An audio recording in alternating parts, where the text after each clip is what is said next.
bisa gunakan untuk hal-hal yang bermanfaat dan untuk taat kepada Allah Subhanahu wa taala. Salawat dan salam semoga tercurah kepada junjungan kita, bapak kita, suri teladan kita, Nabi kita Nabi Muhammad sallallahu alaihi wasallam beserta seluruh keluarga, sahabat, kerabat dan juga pengikutnya yang senantiasa mengikuti jalannya dan mengamalkan ajaran-ajarannya. Hadirin yang berkenan Allah Subhanahu wa taala, di kesempatan yang lalu kita sudah menjelaskan tentang salat malam Rasulullah sallallahu alaihi wasallam, bahwa salat malam beliau sempurna. Dan Aisyah mengatakan, "Fala tas'al an husnihinna wa tulihinna." Jangan kau menanyakan bagusnya salat Nabi dan panjangnya. Di salat malam Nabi itu panjang, dan kaki beliau diriwayatkan sampai bengkak karena lamanya.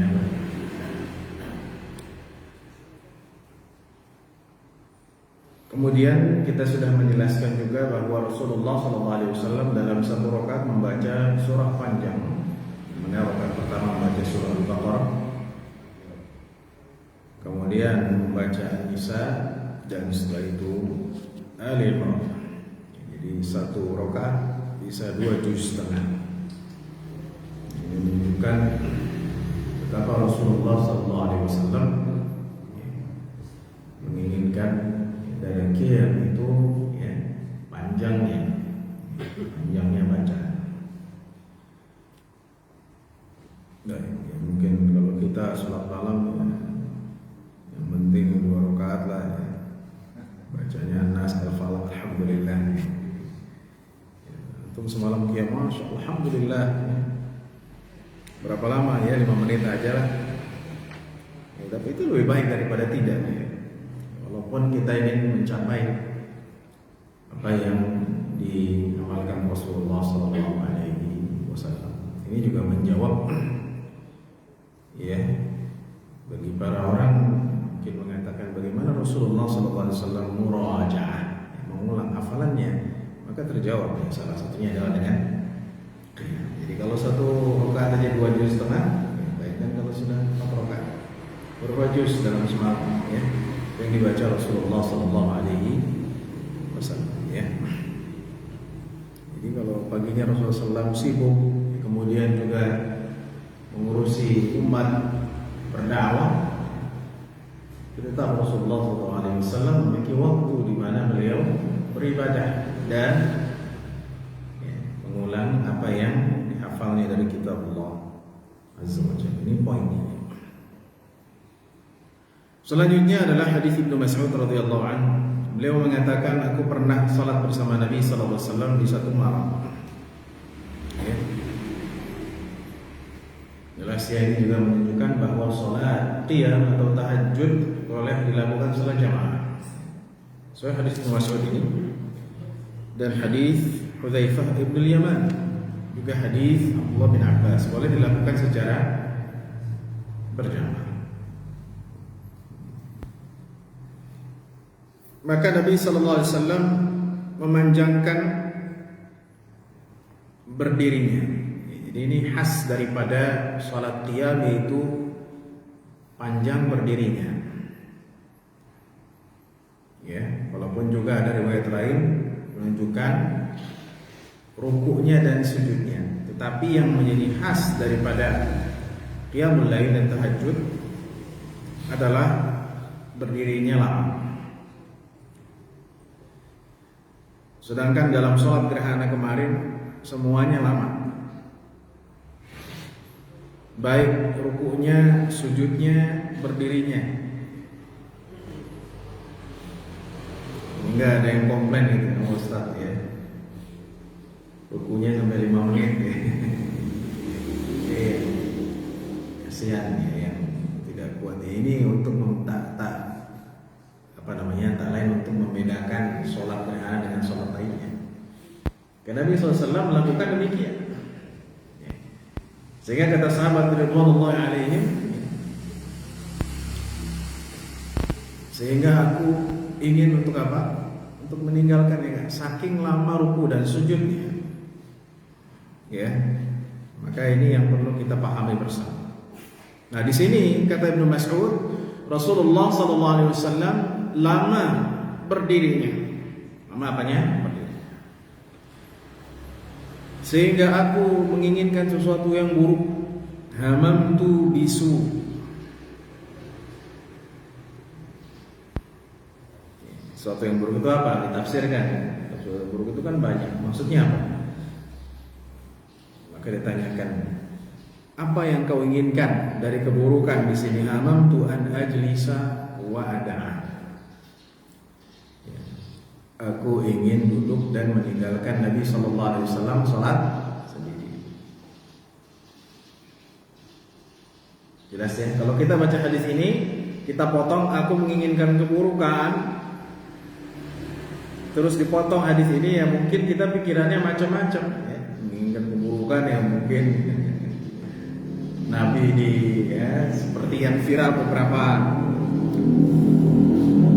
waktu belakangan ini, imam ditusuk ya kan, mana-mana ditusuk, tiba-tiba diserang. Masya Allah. Mungkin dalam pikiran kita demikian. Tidak, ternyata aku ingin satu keburukan dalam kebiasaan sahabat. Dalam perilaku sahabat bukan demikian, yaitu duduk dan meninggalkan Nabi SAW, dalam arti bukan meninggalkan pergi. Jadi duduk maksudnya Nabi SAW sendirian, berdiri sendirian, dan aku menyelesaikan sholatnya. Jelas ya? Makanya ulama mengatakan ya, hasanatul abrar sayyiatul muqarrabin. Kebaikan orang-orang yang dilakukan oleh orang baik itu masih dianggap buruk oleh al-muqarrabin, orang-orang yang didekatkan kepada Allah Subhanahu wa taala. Ada derajatnya. Makanya Allah mengatakan apa? Ainai yashrabu biha al-muqarrabun. Jadi ada al-muqarrabun, ada abrar. Kalla inna kitabal abrari lafi illiyin. Ada abrar, ada muqarrabun. Insyaallah kita nanti akan jelaskan tafsirnya dalam materi tafsir insyaallah. Ya. Nah, ini berat ya.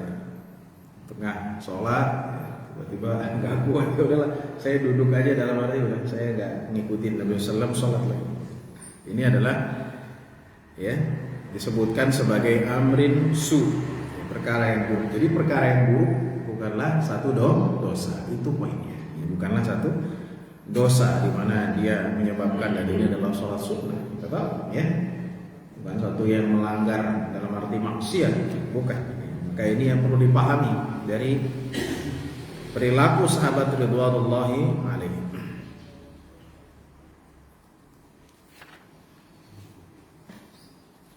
Baik, selanjutnya adalah tadi kita sudah jelaskan dan di kesempatan yang lalu tentang qiyamul lail ya. Ini semua berkaitan tentang mujahadah. Mujahadah yaitu kesungguh-sungguhan.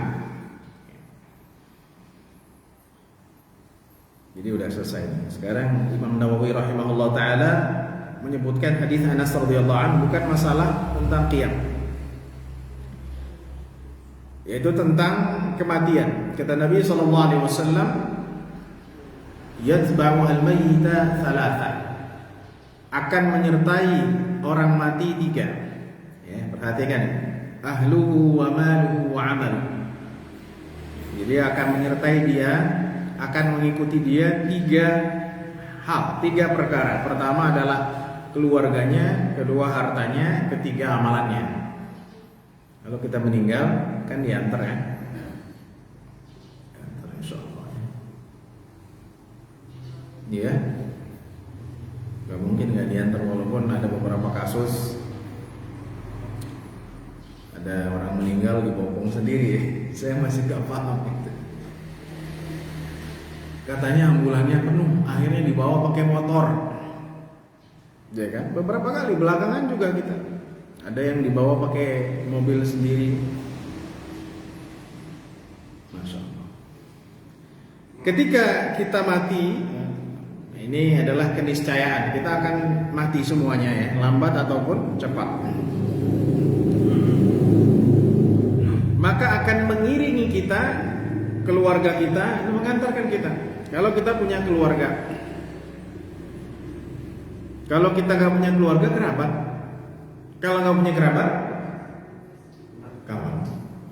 Kalau nggak punya kawan, siapa lagi? Tetangga ya. Ini mungkin kita nggak masalah. Jadi Indonesia ini kita banyak kerabat, ya kan? Banyak saudara. Tetapi bagaimana saudara-saudara kita yang tinggal di negeri-negeri kufar?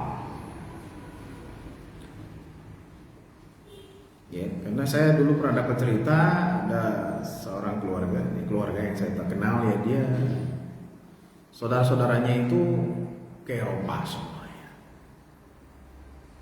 dan mencar. Ada yang ke Switzerland, ada yang ke Belanda,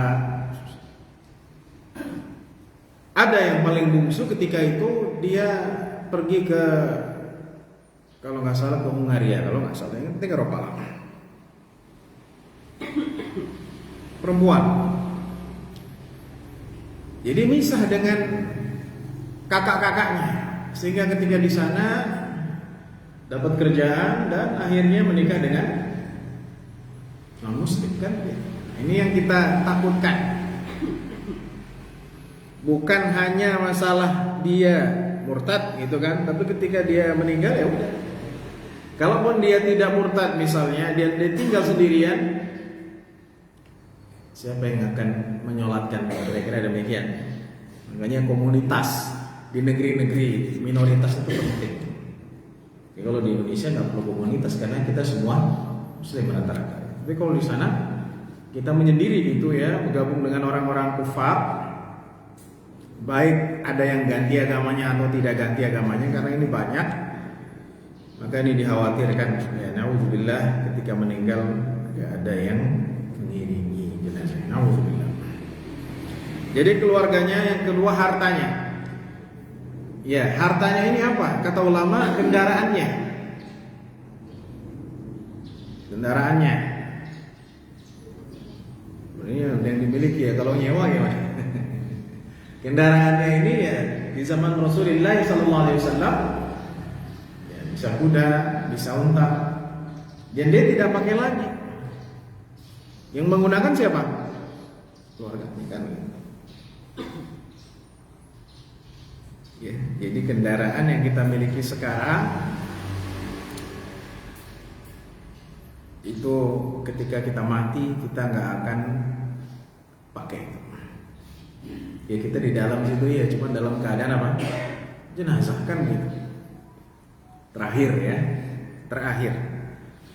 Itu pun kalau ada kendaraan, ya kadang kendaraan ini dipakai orang dan dia masuk ke ambulan kan begitu. Baik keluarganya, hartanya, dan amalnya. Jadi akan mengikuti seorang yang sudah mati tiga hal: keluarganya, hartanya, dan amalnya. Tiga. Ketika dia sudah masuk ke liang lahat, dikuburkan di dalam tanah yang tidak lebih dari berapa meter?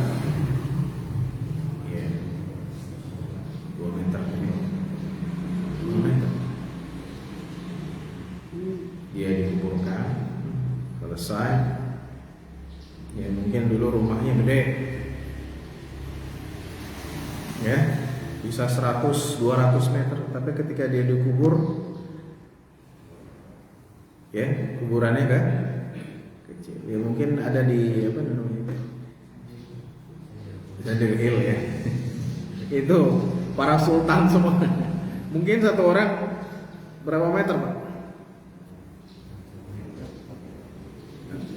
Gede ya, bisa 100 meter ya. Ini mungkin ada AC-nya dan ya. Udah, kekayaannya ditinggalkan. Dia akan masuk ke dalam kuburnya di tempat yang sempit itu. Kalau bukan orang-orang sultan ya seperti ya, mungkin dia di pemakaman biasa. Itu pun kadang sudah habis sehingga diceritakan ada yang bertanya, ada tempat lagi nggak di sini ya? Pemakaman pulang. Dijawab oleh petugasnya, udah penuh Pak. Ini buat siapa? Buat Bapak? Ya, dia bilang, bukan buat saya, ya, buat keluarga saya. Gitu. Jadi sekarang mau dimakamkan pun harus apa? Pesen tempatnya. Ya. Kalau akhirnya ditutup. Ya. Maka kata Nabi SAW, setelah dia dikubur, pulanglah. Pulang kan? Ya rujak. Nggak mungkin keluarganya di situ ya semalaman ada. Ya baik secara sunnah, secara ajaran syariat, ya nggak ada tuntunannya, ataupun dalam kebiasaan manusia nggak ada yang. Udah saya di sini dulu ya, nemenin suami saya sampai besok. Kasihan sendirian, enggak kan? Pulang. Ya, paling lama sejam 2 jam. Apalagi kalau kuburan itu lagi penuh pemakamannya seperti sekarang COVID, cepat.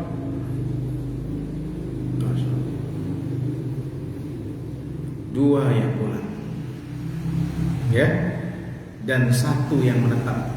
Kata Nabi SAW, yang pulang itu keluarganya dan harta, kendaraannya pulang, ya, kemudian keluarganya nggak akan stay di situ, walau hanya semalam.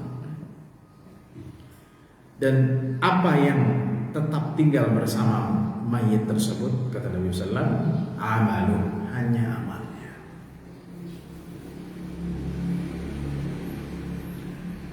Jelas ya? Mungkin ada yang bertanya, apa kolerasi hadis ini dengan mujahadah? Kolerasinya adalah ketika kita sudah mujahadah, bersungguh-sungguh, bersusah payah dalam ketaatan, maka kita akan memetiknya di kapan? Ketika kita akan dikubur nanti. Itu poinnya. Kita akan menerima hasilnya dan kita akan tenang dengan apa? Dengan amalan kita.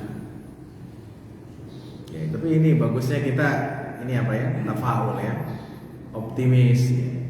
Alhamdulillah ia telah tenang di alam sana gitu. Padahal dia pelaku maksiat. Nggak tahu disiksa gitu kan. Ya, ini doa ya, doa. Ya, jadi ini doa ya bagi orang-orang muslim ini ya, karena bagaimanapun seorang muslim ia masih memiliki tauhid ya. Maka kita mendoakan ya, orang-orang yang muslim agar Allah Subhanahu wa taala menyelamatkan mereka dari siksaan kubur. Ya.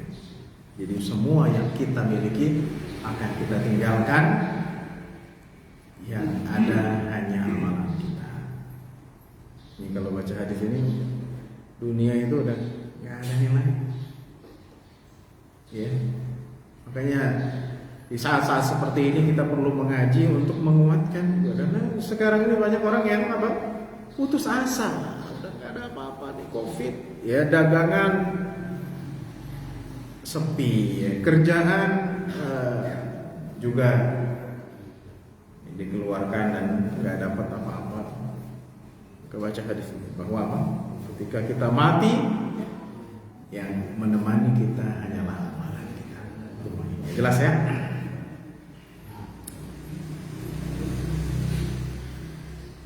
Kemudian juga hadis Ibnu Mas'ud radhiyallahu an, beliau mengatakan Nabi sallallahu alaihi wasallam berkata, al-jannatu aqrabu ila ahadikum min syiraki na'lihi wan naru mithlu dzalik. Surga itu lebih dekat kepada seorang di antara kalian daripada langkah sendalnya. Dan neraka juga demikian. Ketika kita melangkah, kira-kira langkah kita berapa meter? 1 meter ya. Tapi kaki saya panjang Ustaz. Dan saya juga atlet. Ya paling berapa? Dia atlet apa namanya itu? Loncat begitu ya, paling 3 meter. Itu pun udah dengan latihan. Ya. Dia kan atlet yang bisa loncat, loncat tinggi 3 meter lebih lah, tapi nggak pernah sampai 5 meter. Nah itulah kata Nabi SAW, surga dan neraka itu lebih dekat daripada langkah kalian, baik langkah biasa ataupun langkah panjang. Jadi sangat dekat, ya. Ya, jadi sangat dekat, sangat cepat. Dunia itu sangat cepat. Jadi maksud Imam Nawawi rahimahullah ta'ala dari hadis ini agar kita bersungguh-sungguh menyiapkan apa yang kita akan hadapi nanti ketika kita di Imam Nawawi sendiri karyanya kurang lebih 100, umurnya 40 tahun. Betapa beliau mujahadah dan beliau mendapatkan qabul, ya, diterima ya, di antara muslimin, ya, seperti ulama-ulama atau imam-imam sebelumnya bagaimana mereka mendapatkan qabul, diterima, ya. Karena para ulama dahulu mereka bukan terkenal dengan ilmunya saja tapi juga dengan amalnya. Nah, di akhir zaman ini banyak orang berilmu tapi amalnya sedikit. Kata Nabi SAW, ya, tidak akan terjadi hari kiamat hatta yanqusal amal berkurang. Amal jadi ngomong banyak, ya, tapi amal kok kita tidak boleh, kita harus balance.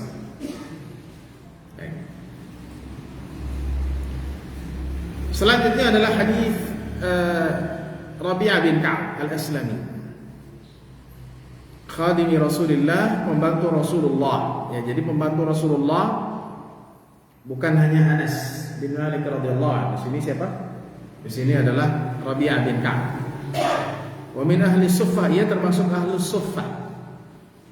Ya, ahlus suffah seperti yang saya sudah jelaskan dulu beberapa waktu yang lalu adalah orang-orang yang mereka fokus dalam ibadah di masjid, ya, karena mereka tidak punya tempat tinggal, tidak punya keluarga, tidak punya pekerjaan. Yang disebutkan diantaranya selain siapa? Selain Rabi'ah bin Ka'ab juga Abu Hurairah radhiyallahu anhu.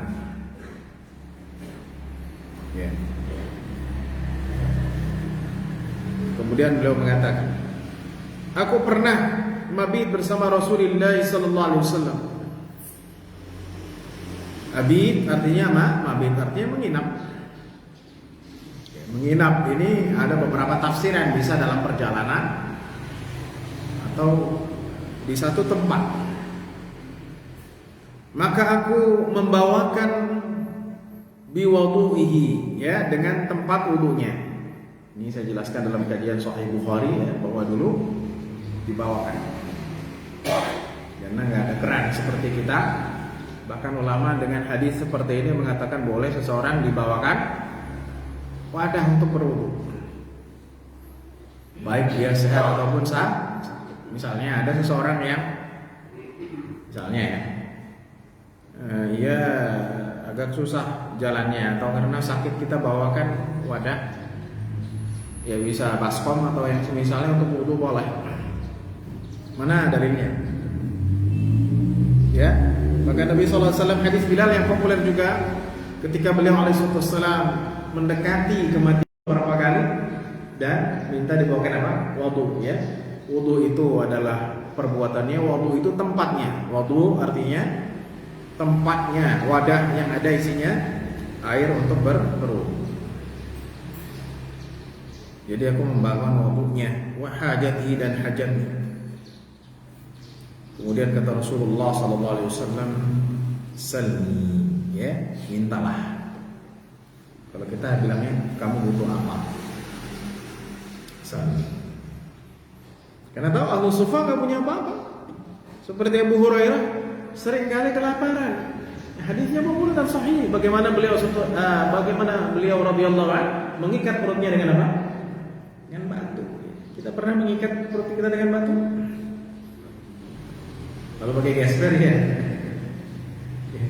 diikat pakai batu. Kenapa Ustaz? Karena nggak makan. Sedih. Sehingga Abu Hurairah ya berdiri ya nunggu ada orang yang kasih makan. Ada beberapa sahabat yang memang lemah. Ya. Kita nyebutnya du'afa. Ya, Allah sufah ini lemah. Ya, karena mereka nggak punya pekerjaan, nggak punya rumah, nggak punya keluarga. Sehingga Abu Bakar lewat gitu kan, disapa. Kemudian Abu Hurairah menanyakan tentang ayat. Abu Bakar menjawab dan pergi. Umar datang, disapa oleh Umar, bagaimana kabarnya, baik ya. Ditanyakan tentang ayat oleh Abu Hurairah, dijawab dan pergi. Hingga datang Rasulullah SAW, disapa oleh ya Rasulullah SAW. Belum lagi Abu Hurairah menanya, Rasul tahu. Kata Rasul, wahai Abu Hurairah, ya pergilah ke rumahku, di sana ada susu. Tahu Rasulullah SAW ya Abu Hurairah lah. Abu Hurairah, aku menanyakan dua orang, yaitu Abu Bakar dan Umar. Mereka tidak melakukan kecuali menjawab pertanyaanku, padahal aku ada maksud yang lebih dari itu. Subhanallah. Baik, poinnya adalah kembali ke hadis. Jadi Rabi'ah ketika ditanyakan misal, kata Rasulullah SAW, mintalah ya, kamu butuh apa, aku akan kasih. Jelas ya? Butuh uang ya, butuh sembako, butuh baju, gitu maksudnya. Tapi apa jawab Rabi'ah bin Ka'ab? Apakah Rabi'ah bin Ka'ab bilang itu ya Rasulullah, saya butuh uang, gak usah banyak-banyak lah, 100.000 sekarang bisa. Gak usah, saya butuh beras, gandum 5 kilo. Maka kata Rabi'ah, apa yang dikatakan Rabi'ah? Ia tidak meminta kepada Rasulullah sallallahu alaihi wasallam, tidak meminta uang, tidak meminta kebutuhan, tidak meminta baju. Lihat ya. Kata Rabi'ah, ya Rasulullah, aku hanya minta darimu, aku bisa menemani dirimu di surga. Saya ulangi. Ya Rasulullah, hadisnya sahih ya. Aku minta darimu, aku bisa menemanimu di surga. Jadi ini yang diminta oleh Rabbana. Kira-kira kalau kita di zaman Rasulullah, apakah kita bisa seperti Rabi'ah? Kira-kira gimana?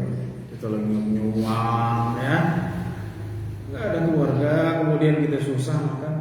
Nah, yang ada di pikiran kita ketika itu mau minta kepada orang, minta kepada Rasulullah, mintanya surga atau minta uang? Maka kata Nabi sallallahu alaihi wasallam, "Aw ghairu dzalik?" Ada enggak selain itu? Maksud Nabi sallallahu alaihi wasallam, kebutuhanmu begitu. Ya, karena kamu Allah sufa membutuhkan ini dari mana, itu maksudnya. Ada enggak selain itu? Maka kata Rabi'ah, "Huwa dzak." Itu saja. Ya, ini para sahabat tidak mementingkan bahkan untuk perutnya. Tapi yang minta apa? Minta bisa masuk surga bersama Rasulullah SAW. Ya.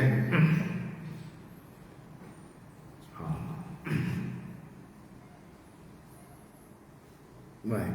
Maka kata Nabi SAW dijawab, "A'inni ala nafsika, fa'inni ala nafsika bi kathratis sujud." Kalau engkau mau bersamaku di surga, ini artinya tolong aku. Maksudnya apa? Kalau engkau ingin bisa menemaniku di surga, maka perbanyaklah sujud. Maka perbanyaklah sujud. Jelas ya? Ini juga menjadi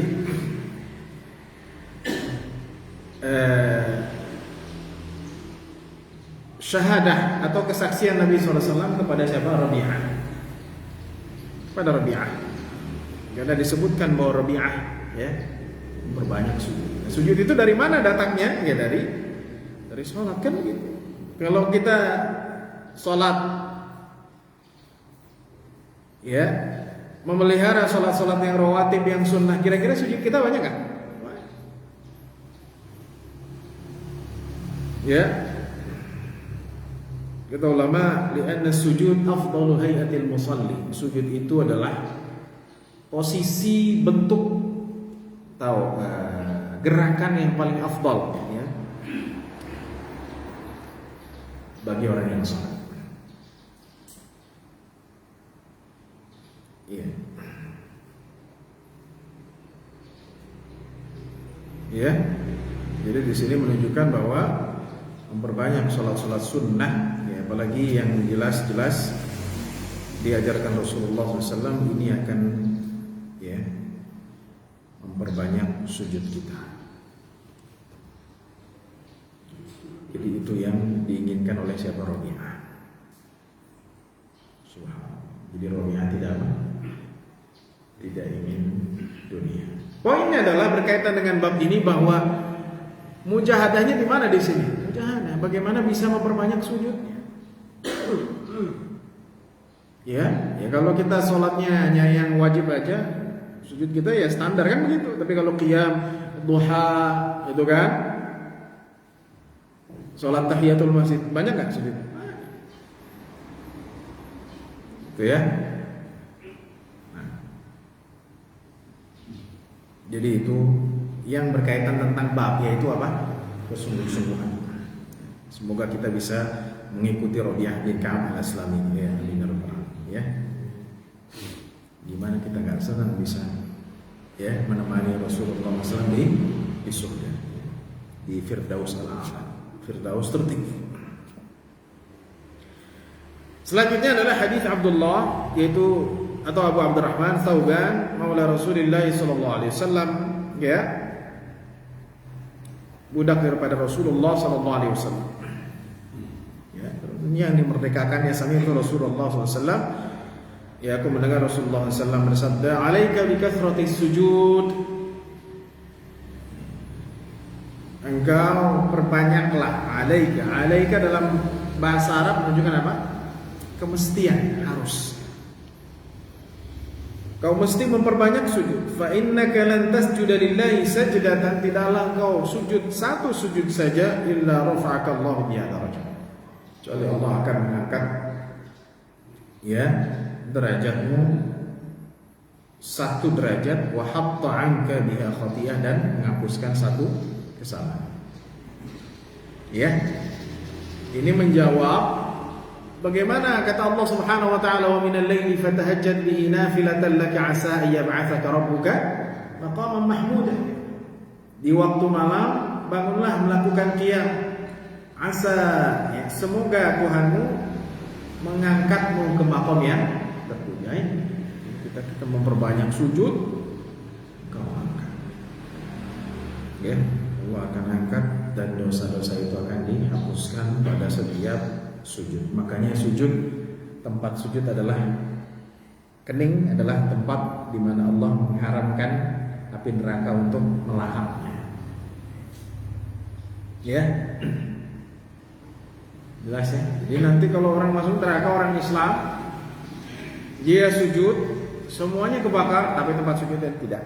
Ya, tempat di mana ia meletakkan keningnya, ya, untuk sujud itu tidak terbakar. Dalam hadis disebutkan, hadis sahih. Baik. Ya, adapun masalah tanda, ya, kata simahum fi wujuhi min athari sujud. Ulama menyebutkan simahum, ya. Simahum itu artinya tanda cahaya, ya. Adapun misalnya dia hitam atau tidak hitam, ya itu tergantung daripada ya apa namanya, dia bisa hitam atau tidak. Jadi bukan menjadi patokan, jelas ya. Ya kalau pun hitam, ya insya Allah ini akan menjadi tanda bahwa dia sujud. Kalau pun tidak hitam, ya karena orang berbeda-beda ya. Ketika ada yang dia apa namanya tandanya jelas ataupun tidak ya.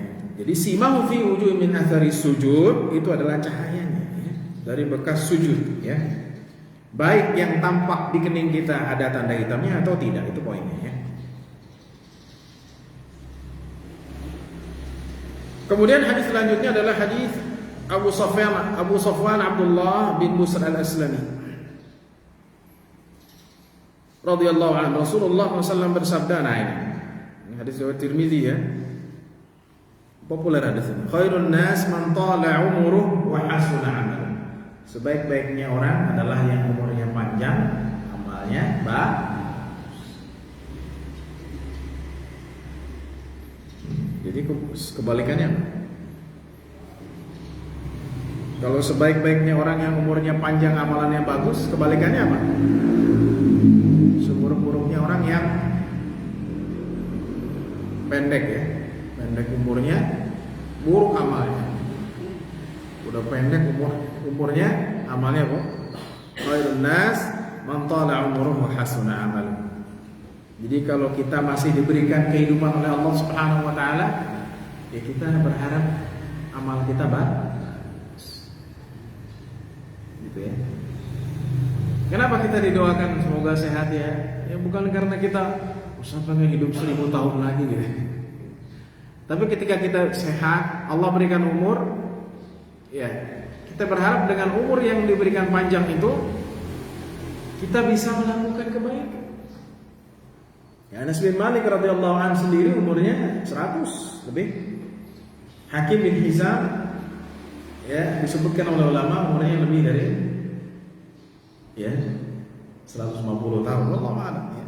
Karena Hakim bin Hizam ini umurnya panjang sebelum jahiliyah, setelah jahiliyah 200 tahun. Wallahu a'lam. Ini beberapa orang saja lengkap. Ya, tapi beberapa sahabat ada yang panjang seperti Anas bin Malik ini lebih dari 100 tahun ya, sehingga murid-murid Anas bin Malik ini banyak sekali. Berapa generasi kan? Iya. Umur kita 100 tahun itu udah generasi yang keberapa kita menyampaikan hadis, kita menyampaikan ilmu. Maka kata Nabi SAW, sebaik-baiknya manusia adalah orang yang panjang umurnya dan amalannya baik. Wa hasuna amaluh. Jangan umurnya panjang, amalnya buruk. Udah semakin bertambah umur malah semakin maksiat. Ya. Semakin tua, semakin bertambah umur, semakin cinta dunia. Nah, ini fenomena akhir zaman. Kita lihat. Ingat kata Nabi SAW dalam hadis Sahih Al-Bukhari. Ya. Ya. Kata Nabi SAW, dua hal yang akan tetap muda. Iya, dua hal yang akan tetap muda. Jadi yang lain tua, bertambah umur, tapi ada dua yang tetap. Hubbul mal wa hubbud dunya. Maksudnya gimana? Ya. Bertambah umur 40, 50, 60. Itu cinta sama dunia muda terus. Betul kan? Jabatan ini harusnya maksud Nabi SAW, kalau semakin umur bertambah, ya menualah cinta kepada dunia. Itu maksudnya. Saya ulang. Ya syubbu ma ada misna. Jadi akan selalu muda bersama manusia itu dua hal. Hubbul mal wa hubbud dunya. Jadi jangan sampai kita muda terus dalam masalah harta. Pokoknya terus ya, semakin banyak uang kita terus, semakin banyak kekuasaan kita. Ya ini fenomena ya. Semakin tua semakin haus jabatan. Ya Ustaz, udah capek-capek kan begitu jawabannya, 40 tahun membangun karirnya di politik begini-begini, masa mau ditinggalin begitu aja? Ya tadi demikian. Ya. Dan ini tidak ada dalam akhlak salafus saleh. Khulafaur Rasyidin bukan termasuk orang-orang yang apa? Haus terhadap jabatan. ya. Baik. Jadi umur yang panjang, ya, ini adalah harus disertai dengan amalan yang baik. Nah, makanya kalau kita mendoakan kepada orang, atalallahu baqa'aka, semoga Allah ya memanjangkan umurmu. Ya, kita nyebutnya memanjangkan umurmu. Baqa akarnya, semoga engkau lama di dunia. Ini harus dengan apa? Muqayyad, harus dikaitkan dengan sesuatu. Jadi gimana doanya? Allah baqa'aka ala ta'ati. Semoga Allah memanjangkan umurmu dalam ketaatan kepadanya. So, kalau kita doain kamu semoga panjang umur ya, sehat gitu. Gitu aja. Ya mungkin dia maksiat. Tapi kalau kita doakan Allah baqa'aka, semoga Allah menetapkan umurmu, artinya kamu panjang umur, kita menerjemahkannya dalam ketaatan.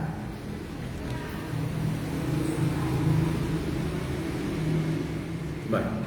Alhamdulillah Allah Subhanahu wa taala. Demikian kajian yang bisa saya sampaikan, yang panjang. Semoga bermanfaat bagi kita semua. Sallallahu alaihi Muhammadin wa ala alihi wasallam. Ada pertanyaan?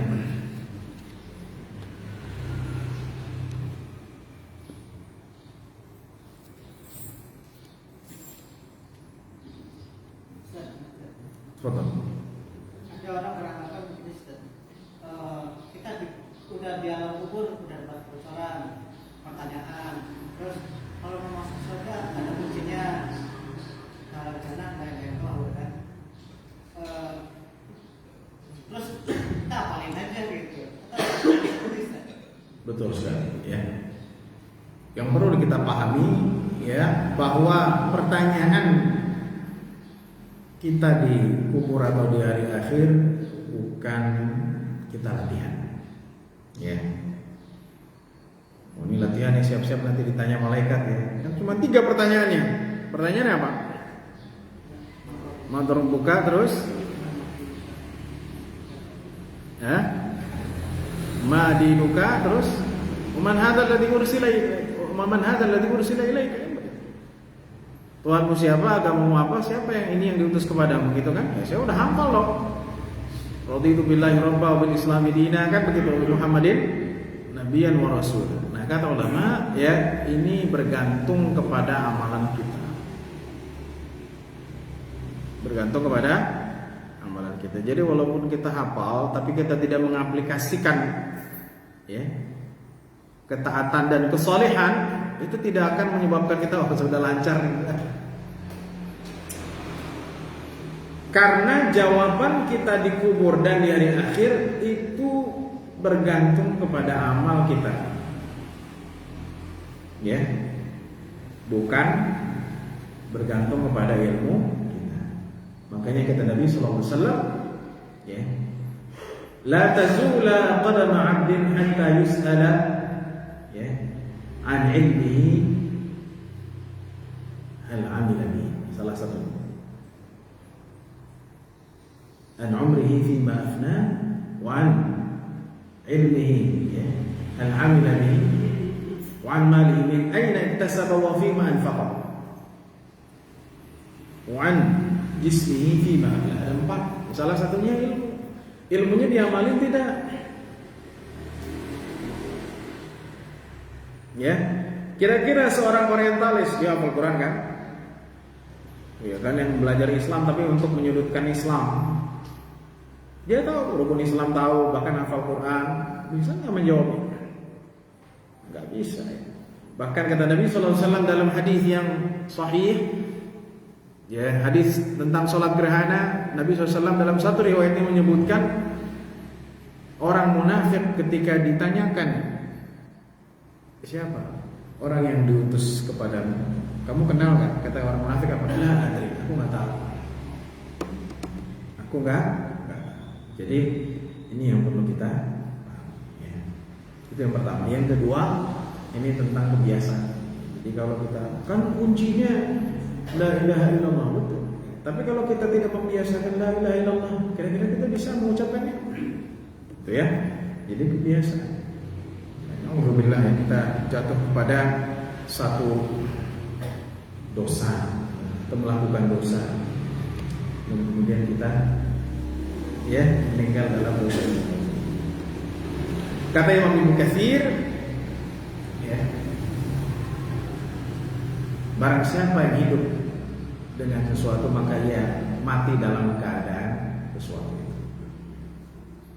Man 'asha 'ala syai'in mata 'alaihi. Jadi kalau dia kebiasaannya zikir, dia akan meninggal dalam keadaan itu.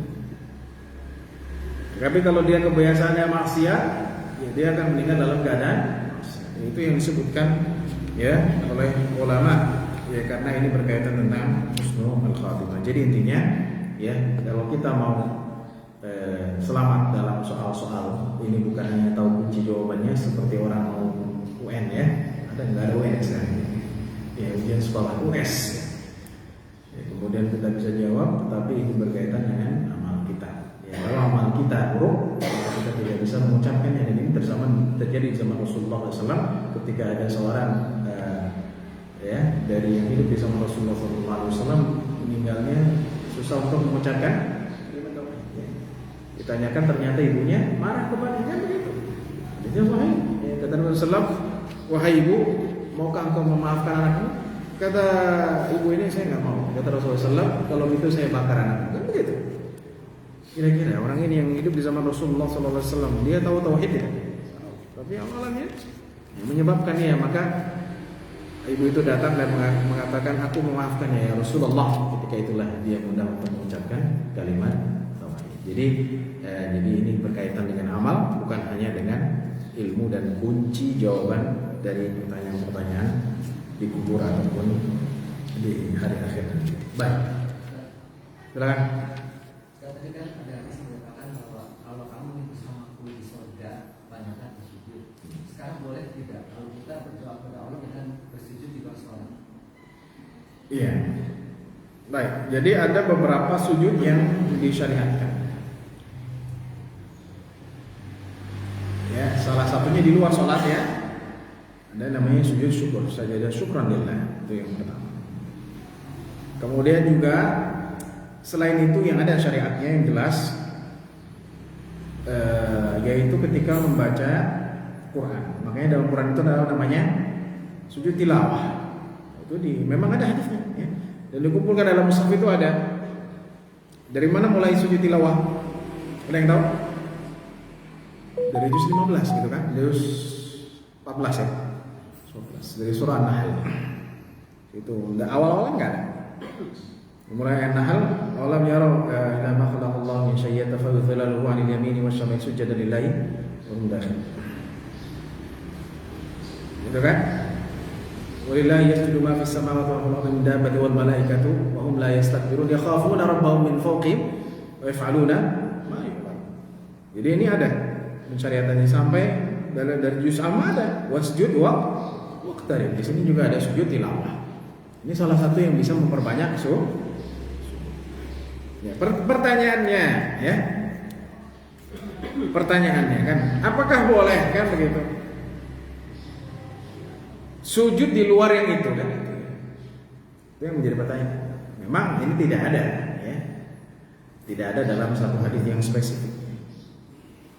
Jadi demikian, walaupun tanya boleh ya boleh saja. Cuman yang sunnah kita mengikuti yang ada memang syariatnya langsung, gitu ya. Saya tidak mengatakan itu haram, tidak, tidak. Tetapi kita mencari yang sudah jelas teksnya di sini. Misalnya qiyam jelas, rawatib jelas, banyak sujud tilawah jelas, kita banyak sujud sujud syukur juga. Kalau gitu saya sujud syukur terus lah, gitu ya. Jadi itu hal yang perlu dipahami bersama. Baik. Ada lagi? Ya. Tadi yang menemani jenazah adalah amal setelah kubur ya. Ya. Nah, apakah arwah yang di dalam kubur itu juga dipertemukan sebelum tinggal dan keluarganya juga sudah meninggal duluan? Atau hanya amal saja yang mengambil dia? Bagus kan? Ya. Apakah juga orang yang meninggal mengetahui keluarganya masih hidup di dunia? Bagus kan? Ya. Ini dalam bahasa ulama disebut dengan talaqi al-arwah. Hal tatalaqa al-arwah? Apakah para roh ya yang udah meninggal itu sering ketemu? Ya kan Ustaz, ini kalau dia disiksa ya oke lah, tapi kalau dapat nikmat surga ya bisa dong ketemuan ya, ngobrol gitu. Kira-kira begitu. Ini masalah yang gaib. Masalah yang gaib dan tidak ada teks dari Rasulullah SAW, sehingga ulama ijtihad. Kita tidak bisa pastikan. Ya, tidak kita bisa pastikan. Namun ada satu asar menunjukkan bahwa ya, ini harus dicek lagi sahih atau tidak, bagaimana Abu Bakar bilang ya, aku lebih merasa takut di kuburan daripada di neraka, karena di kuburan itu sendiri. Ini menunjukkan kalaupun ini sahih, menunjukkan apa? Bahwa di kuburan itu sendiri-sendiri. Jelas ya? Nafsi. Jadi wah, sebelah nih saya mau ke sebelah dulu. Enggak, jadi kalau di alam kubur ini sendiri-sendiri. Jelas ya? Allah. Yang berdasarkan apa? Ini yang pertama, di alam barzakh. Nah, ini yang pertama antara orang yang meninggal ya. Yang kedua, apakah orang yang meninggal bisa menemui orang yang sudah hidup? Balik lagi tadi ya, harus dia posisinya dalam mendapatkan nikmat kubur ya. Kalau siksa ya gimana, dia sibuk sendiri dengan siksaan kan. Ya. Nah, di sini disebutkan oleh ulama bahwa bisa, tapi hanya dalam alam mimpi. Jelas ya?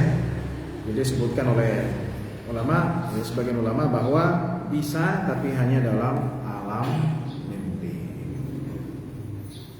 Dalilnya mana ya? Dalilnya misalnya hadis Rasulullah SAW, "Man ra'ani faqad", barang siapa yang melihatku maka dia melihatku. Ya. "Man ra'ani fil manam faqad ra'ani", barang siapa yang melihatku di mimpi maka dia telah melihatku. Ini menunjukkan sharih dalam orang yang meninggal bisa bertemu dengan orang yang masih hidup di alam mimpi. Ya, adapun di luar mimpi alam nyata, ya ini belum ada teks hadis dari Rasulullah SAW. Ya kan ada orang yang gitu. Si bapak baru meninggal tapi 3 hari datang gitu ya, dia minta bikinin teh. Ya. Bingung ya. Ya. Terus bikinnya tehnya bilang gulanya yang banyak lagi ya. Bingung nih, selama ini bapak bilang tehnya jangan banyak gulanya, kan jadi bingung. Ini kata ulama ini termasuk apa? Qarin, yaitu jin yang menyertai manusia dan dia menduplikasi ya. Jadi qarin itu sifatnya, nih Pak saya jelaskan ya. Bukan hanya menggoda manusia, tapi juga dia menduplikasi ya, ya wajah dari manusia yang tidak bisa diduplikasi hanya para nabi alaihi wassalatu wassalam. Jadi kalau ada orang bilang kok orang itu meninggal tapi kok ada penampakannya ya. Dia nggak serem tapi dia seperti datang ke rumah, ini bisa jadi qarin ya. Jadi kita ya dalam hal ini, apalagi ini masalah akidah ya, kita tidak bisa memastikan kecuali apa yang ada dari Rasulullah SAW. Walaupun ada beberapa yang mengatakan bisa bertemu dengan orang hidup dalam alam nyata, namun ini membutuhkan dalil ya, karena ini kalau kita buka, wah bisa bertemu dengan ini bahaya sekali. Oh dia datang, saya melihatnya langsung. Ya ini tidak ada dalilnya dari Rasulullah SAW. Baik. Dan kalau tidak ada kita cukupkan. Semoga Allah Subhanahu Wa Taala memberikan kita kesehatan. Kita insyaallah besok insyaallah dalam kajian tafsir. Semoga Allah memberikan kita ya umur dan istiqomah. Sallallahu alaihi wasallam. Subhanakallahumma wa bihamdika asyhadu an la ilaha illa anta astaghfiruka wa atubu ilaik. Assalamualaikum warahmatullahi wabarakatuh.